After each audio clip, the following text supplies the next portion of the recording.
Mahasiswa di Pulau Buru minta Bupati Umasugi tutup kafe remang-remang.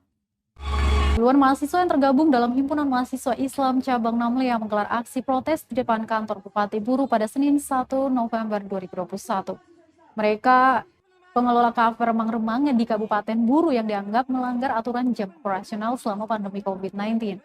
Dalam aksinya mereka berorasi secara bergantian. Tampak juga sebuah ban bekas dibakar tepat di pelataran kantor Bupati. Asap hitam pun mengepul di area tersebut. Menurut Ketua HMI Cabang Namlia, Indirwan Enso Wakil, selain melanggar operasional, kafe remang-remang juga rawan peredaran minuman keras. Dia pun menilai Satpol PP tidak bertindak tegas terhadap aktivitas yang telah melanggar aturan itu, sehingga harus diberikan sanksi tegas. Selain di kantor Bupati, mahasiswa juga menggelar aksi di kantor Dinas Satuan Polisi Pamong Praja Kabupaten Buru. Aktivitas dan sampai hari ini melanggar prokes kesehatan saudara-saudara. Terlebih dahulu, beta ingin sampaikan kepada mobil komando bahwasanya rapatkan mobil komando di hadapan Gedung Satpol PP di Kabupaten Buru ini. Pak Supir,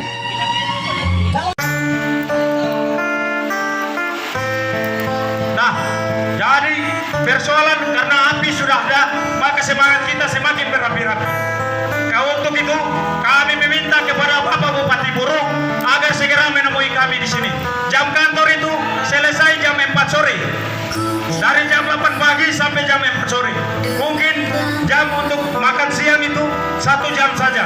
Tapi akibat kalau makan dari jam 12 sampai jam 1 ini sudah lewat daripada jam 1 jam. Maka dari itu kami meminta agar segera. Terima kasih sudah nonton. Jangan lupa like, subscribe, dan share ya.